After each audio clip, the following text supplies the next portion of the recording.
बिस्मिल्लाहिर्रहमानिर्रहीम, अस्सलाम वालेकुम। आप देख रहे हैं प्रोग्राम न्यूज़ फीड। मैं हूं मुर्तज़ा डार। प्रोग्राम में आज हम बात करेंगे मुल्क में बढ़ती हुई महंगाई के हवाले से। ये जानने की कोशिश करेंगे कि मामलात किस जानिब बढ़ रहे हैं। मुख्तलिफ रिपोर्ट सामने आने का सिलसिला जारी है। हाल ही में CPI की आई एक रिपोर्ट के मुताबिक मुल्क में 21 माह की बुलंद तरीन सतह पर इस वक्त महंगाई पहुँच चुकी है। इन्फ्लेशन, अफरात ज़र जिसको कहा जाए, वो बुलंदियों को छू रही है। पाकिस्तान तहरीक इंसाफ की हुकूमत ने अपना ही रिकॉर्ड तोड़ दिया है। हम आज जानने की कोशिश करेंगे कि इसके पीछे छुपी वजूहात हैं क्या। आलमी मार्केट में इस वक्त तेल की कीमत क्या है, पाकिस्तान के अंदर इस वक्त तेल की क्या कीमत है, हुकूमत की इस हवाले से स्ट्रेटजी किस हद तक आवाम के लिए रिलीफ साबित हो रही है। फूड क्राइसिस, फूड इन्फ्लेशन जो है हर गुजरते दिन के साथ बढ़ता दिखाई दे रहा है। लोग इससे यकीनी तौर पर तंग हैं, सीखपा हैं। हुकूमत मुख्तलिफ वज़रा समेत, मुशीरान समेत तमाम तर तब्दीलियाँ कर चुकी है, लेकिन महंगाई का तूफ़ान है कि कम होने का नाम नहीं ले रहा।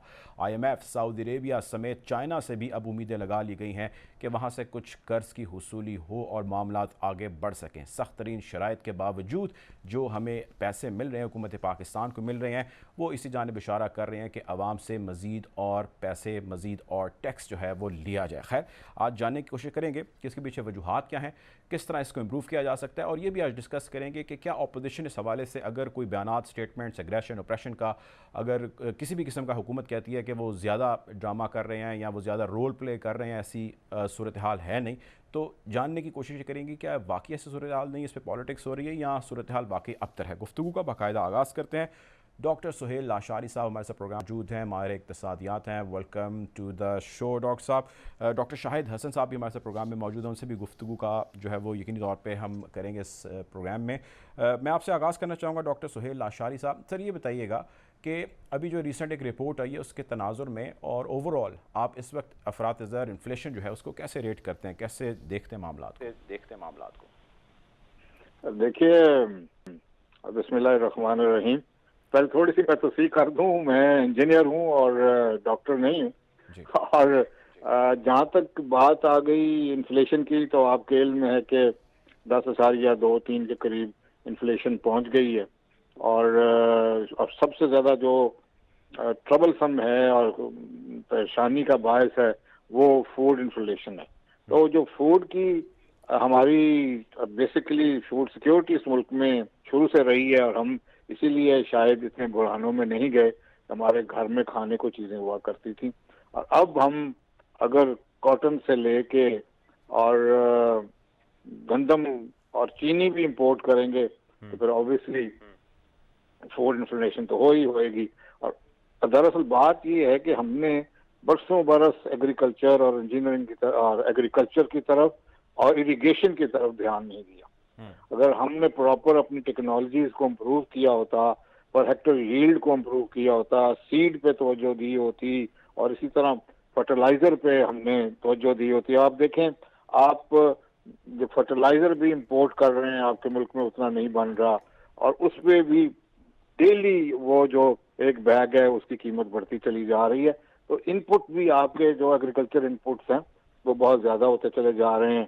और इसी तरह आपका जब पेट्रोल की कीमत और डीजल की कीमत बढ़ती है तो ट्रांसपोर्टेशन की कीमत बढ़ जाती है, तो फिर जो सारी मंडियों तक की रसाई है वो महंगी हो जाती है। इसी तरह से बहुत से मल्टीपल फैक्टर्स होते हैं जो आपकी महंगाई में इजाफा करते हैं। और उसमें सबसे पहली बात तो ऑब्वियसली आपकी जो पॉलिसी मेकिंग है उसमें इतना फुकदान है कि कोई चीज स्टेबल नहीं है। आप देख लीजिए, डॉलर की कीमत जो है वो एट टाइम्स आपको डॉलर मार्केट में मिलता ही नहीं है, क्योंकि पर आवर चेंज हो रही होती है उसकी जो अवेलेबिलिटी है और उसका जो निर्ख है। तो इसी तरह से पेट्रोल, डीजल, बिजली, कोई चीज भी तो हमारे यहाँ स्टेबल नहीं है। ये हर 15 दिन के बाद तो हम पेट्रोल की कीमत चेंज कर रहे होते हैं। और फिर सबसे बड़ी बात तो ये है कि कर्जों पे हम हैं, और IMF की डिक्टेशन है, वर्ल्ड बैंक की डिक्टेशन है, तो उसमें हमेशा आप महंगाई की तरफ ही रहेंगे। मुझे फोर्सिबल सी फ्यूचर में भी कोई ऐसी रिफॉर्म्स, कोई ऐसा इंफ्रास्ट्रक्चर, कोई ऐसा एग्रीकल्चर में तब्दीली नजर नहीं आती जो मुस्बत हो, और हम कोई चीज़ आपको नहीं दिखी। जी गुफ्तगू को मज़ीद जारी रखते हैं, मेरे साथ ही रहेगा डॉक्टर शाहिद हसन सिद्दीकी साहब हमें ज्वाइन करें। Welcome to the show Shahid Hasan Siddiqui साहब। सर ये बताइएगा कि जो भी रिसेंट रिपोर्ट आई है, और अदर दैन दैट जो गवर्नमेंट के मेजर्स हैं, और जिस तरह अभी हमारे साथ सुहेल आशारी साहब भी फरमा रहे हैं, how do you analyse the situation sir where we are heading towards? देखिए, बुनियादी तौर पर यह है कि जहां तक मईशत का ताल्लुक है, हमारे जो बेशतर मैक्रो इकोनॉमिक इंडिकेटर्स हैं वो उससे ज्यादा खराब है जो 2018 में इस हुकूमत को विरसे में मिले थे, जिसको इन्होंने दिवालिया के करीब करार दिया था। आज उससे बेशतर जो है ना, उससे ज्यादा खराब है। इसमें किसी पाकिस्तानी को शुबा नहीं होना चाहिए। खासतौर से मईशत की शरह नमू सुस्त हुई है, महंगाई दुगनी से ज्यादा हो गई है, बैरूनी सरमायाकारी सारी सरप्राइजिंगली गिर गई है, FDI जिसे आप कहते हैं वो भी गिरा है, और उसके बाद जो है बजट खसारा बढ़ा है, टैक्स और GDP का तनासुब गिरा है, तरक्याती अखराजात में जो है वो कटौती की गई है, और रुपए की कदर को जानबूझ के दानिस्ता गिराया गया। और आज जो हमारी मसले हैं महंगाई के दूसरे, वो उसकी बुनियादी वजह यह है कि हमने जानबूझ के अशराफिया को नवाजने के लिए रुपए की कदर को गिराया। इसलिए मैं ये कह रहा हूँ कि मई से अब तक कोई 23 रुपया फी डॉलर गिरा, ये तो जानबूझ के गिराया गया है, इसके सबूत मौजूद हैं। तो अगर महंगाई की आप बात करें तो जनवरी 21 में 5.7% महंगाई थी पाकिस्तान में, आज जो है वो 11 जो है वो 5% है, यानी दुगने से ज्यादा हो गई। फिर आप ये कहते हैं जी वो तो सारी दुनिया में तूफान आया हुआ था तो हमारे यहाँ भी आ गया। तो मैं एक सवाल पूछना चाहता हूँ, स्टेट बैंक की रिपोर्ट जो पिछले हफ्ते आई उसमें निकाल लीजिए, 50 साल महंगाई का रिकॉर्ड टूट गया है, आज की स्टेटमेंट है एक वजीर की। इनकी बातें तो ना करें, ये तो सियासी बयान देते हैं। मैं तो आपको फैक्ट बता रहा हूँ जो स्टेट बैंक की रिपोर्ट से मिले। ये सियासतदान है ना, इनको तो अल्लाह ही निपटेगा, इससे हम लोग अपने आप नहीं निपट सकते। देखिए मैं क्यों कह रहा हूँ, देखिए ना, जब मेरे दिल को लगता है, मेरे मुल्क के 22 करोड़ आवाम को लगता है, मैं एक पूछना चाहता हूँ कि ये कहते हैं सारी दुनिया में महंगाई का तूफान आया, मैं पूछना चाहता हूँ महंगाई का तूफान भारत की सरहद के अंदर क्यों नहीं दाखिल हुआ? स्टेट बैंक की रिपोर्ट में लिखा है कि अक्टूबर में, इसी अक्टूबर में, जब पाकिस्तान में 9.2% था, भारत में महंगाई 4.5% थी। जवाब तो दे जरा। बांग्लादेश में महंगाई हमसे कम थी, श्रीलंका में कम थी। जब तूफान आया तो क्या इन मुल्कों की सरहदों पर कोई बड़ा लगाया हुआ था उन्होंने? इसका मतलब ये झूठ है। महंगाई जो पाकिस्तान में तूफान आया उसकी सिर्फ दो वजूहत, एक ये कि इन्होंने रुपए की कदर को दानिस्ता गिराया। उस मुल्क में जो 60 अरब डॉलर की आप इंपोर्ट्स करते हैं, अगर आप अशराफिया को नवाजने के लिए एक मनसूबाबंदी के तहत, यानी अगर इनको कटहरे में खड़ा किया जाए, मैं आपको अमानत देता हूं कि ये डिफेंड नहीं कर पाएंगे। आपने 23 रुपए गिरा दिया, तो जब ये 23 रुपए गिरा, 60 अरब डॉलर जिसमें पेट्रोलियम भी है, मसनूआतें, वो तो सारी महंगी होनी थी। तो ये आपकी वजह हुई। दूसरी ये कि हमारी मईशत है अशराफिया की, हम नवाजते हैं अशराफिया को, बेसाखी की मईशत है, आवाम को कुचलते हैं, ये खेल चल रहा है। बैरूनी अशराफिया को भी नवाजते हैं, मुल्की अशराफिया को भी नवाजते हैं, और उन्हीं की मदद से इख्तिदार में आए हैं और उन्हीं की मदद से इख्तिदार में रह रहे हैं। अब मैं एक बात सिर्फ कह लूं पहले, जी कि अगर मैं एक तजवीज दे रहा हूँ, मैं इस बात की जमानत देने के लिए तैयार हूँ कि इन्होंने जो ये मिनी बजट ला रहे हैं तकरीबन 800-900 अरब रुपए का, ये 1 रुपए का मिनी बजट की जरूरत नहीं है, और IMF के प्रोग्राम को बहाल हो जाएगा, ये मैं आपको यकीन दिला रहा हूँ। वो कैसे होगा मैं आपको बताऊँ। इमरान खान साहब ने 2019 में, आपको भी पता है, एक टैक्स एमनेस्टी लेकर आए। दुनिया की तारीख में सबसे कम टैक्स पर हमने एमनेस्टी दी, सारी दुनिया में कभी नहीं दी गई और पाकिस्तान में कभी नहीं दी गई, इतनी कम शरह टैक्स पर हो गया। मगर उसमें कानून था, वो कानून ये था कि जो असासे मुल्क के अंदर मौजूद है, जो हुकूमत की दस्तरस और कंट्रोल में है, वो चोरी के पैसे के हैं, टैक्स को डिक्लेयर नहीं किया, रिश्वत के पैसे के हैं, और उससे एमनेस्टी भी फायदा नहीं उठाया। तो जो कानून बनाया गया था 2019 में, वो ये था कि FBR किसी की इजाजत के बगैर उसको पूरा इख्तियार है कि उन असासों को जो मुल्क के अंदर चोरी के हैं, उनको मुल्की कवानीन जो बनाए गए थे उसके तहत जब्त कर ले।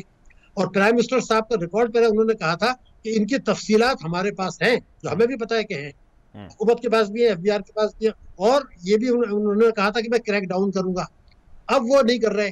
अगर वो करें, मैं आपको गारंटी करता हूं कि 900 अरब रुपया हमें मिल जाएगा। तो 900 फिर ये जो अरब, उन्होंने, ये तो बहुत बड़ी रकम आपने बताई है। मैं भी मैं सोचता सवाले से हूँ आपसे डिटेल जानना चाहूँगा, यकीनी तौर पे लोग भी जानना चाहेंगे।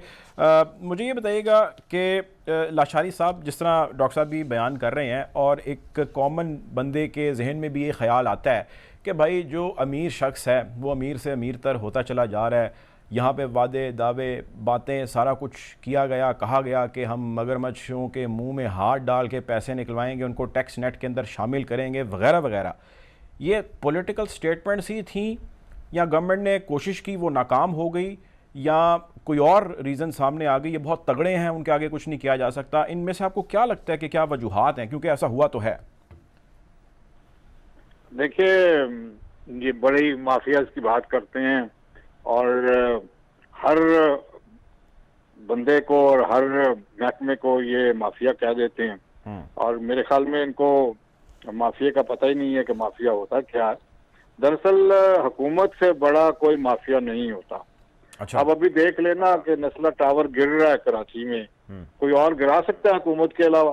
तो इन जो ताकत हुकूमत के पास होती है लॉज के तहत भी और कुछ गैर कानूनी भी, तो सबसे बड़ा माफिया तो हुकूमत खुद होती है। और जो सबसे बड़ा माफिया है वो छोटे माफिया को कंट्रोल नहीं कर सकता, ये कैसे मुमकिन है? दरअसल देखिए बात ये है, मैं आपको जो पहले आपका सवाल था जी, मैं ये आपको बताना चाहता हूँ कि क्रिएशन ऑफ वेल्थ, अमीर होना कोई गुनाह नहीं है। और मेरा ख्याल है डॉक्टर शायद हसन साहब भी मेरे साथ इत्तेफाक करेंगे कि क्रिएशन ऑफ वेल्थ की कई दफा प्राइम मिनिस्टर साहब ने भी बात की है, तो वो होना जरूरी है। हमारे यहाँ भी बहुत से मिलियनर और बिलियनर्स होने चाहिए जो इंडस्ट्री लगाएं, जो जॉब क्रिएशन करें।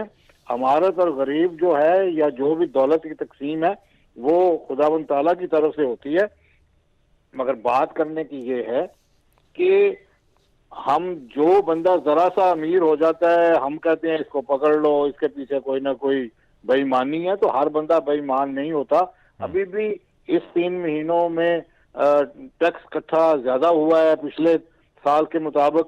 तो टैक्स तो हम लोगों ने दिया ना, बिजनेसमैन लोगों ने टैक्स दिया ना। FBR तालियां बजा रहे, तालियां तो हमें और दावा तो हमें करना चाहिए कि हमने आज कितना ज्यादा टैक्स दिया। फिर ये कहते हैं कि ये टैक्स चोर हैं और ये टैक्स नहीं देते हैं।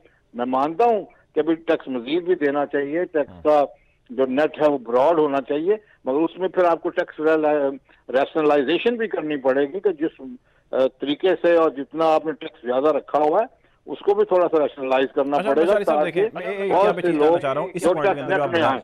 आप जो बयान कर रहे हैं, आप माशाल्लाह चैम्बर ऑफ कॉमर्स भी जो है वो हेड कर चुके हैं।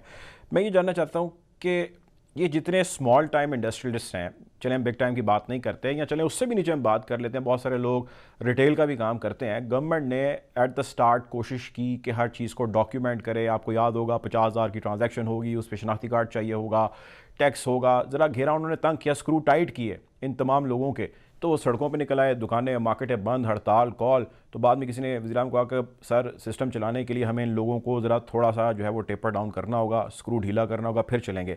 तो ये इस किस्म की सोच या अप्रोच लेके चलना, आपको लगता नहीं कि इसके अंदर हिस्सेदार या इसके महंगाई के कंट्रीब्यूटर इस किस्म के लोग भी हैं? देखिए आपकी बात एक हद तक तो बजाय, मगर 50,000 के ऊपर शनाख्ती कार्ड लेना या किसने खरीदा, उसकी इनकम क्या है, मेरे ख्याल में 50,000 बहुत छोटी रकम है। आजकल तो 50,000 का आप बाजार में निकलें तो मेरे ख्याल में थोड़ी सी चीजें ही खरीदे तो 50,000 पूरा हो जाएगा। मगर ये तरीका कार मुनासिब नहीं है। आप जो टैक्स है वो टैक्स लें। ये इस तरह से जो मतलब उसकी निशानदेही करना वो जरूरी नहीं है। देखिए सबसे बड़ी बात ये है कि मैं सारे पाकिस्तान की बात तो बाद में करूंगा कि आप लाहौर में ही कितनी दुकानें हैं किसी को नहीं पता, कितनी इंडस्ट्री लगी हुई है किसको नहीं पता, कोई रजिस्ट्रेशन ही कोई नहीं करवा रहा। ये रजिस्ट्रेशन होनी चाहिए।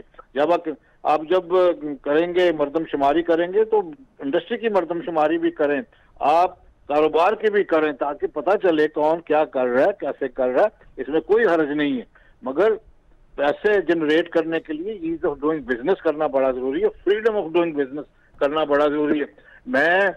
मेरे साथ मुझे उम्मीद है कि डॉक्टर साहब इत्तेफाक करेंगे कि एक्सपोर्ट को हम बढ़ाने की जो कोशिश करते हैं तो एक्सपोर्ट्स क्यों नहीं बढ़ती हैं? क्योंकि एक्सपोर्ट्स को बढ़ाने के लिए सिर्फ एक्सपोर्टर या मैन्युफैक्चरर ही नहीं है, ये सारी हुकूमत एक्सपोर्ट कर रही होती है। फिर कहते हैं जी हमने 25 बिलियन की कर ली या 20 बिलियन की कर ली, और पिछले कई सालों से हम 20 और 25 बिलियन डॉलर के इर्द गिर्द हुवर कर रहे हैं, हमारे से एक्सपोर्ट नहीं बढ़ रही क्योंकि इसमें रुकावटें कस्टम की बढ़ी हैं, FBR की बढ़ी हैं, टैक्सेशन की बढ़ी हैं, या पोर्ट्स पे आपका कंटेनर पड़े रहते हैं। सारा पाकिस्तान एक्सपोर्ट कर रहा है क्योंकि ये हमसे टैक्स लेते हैं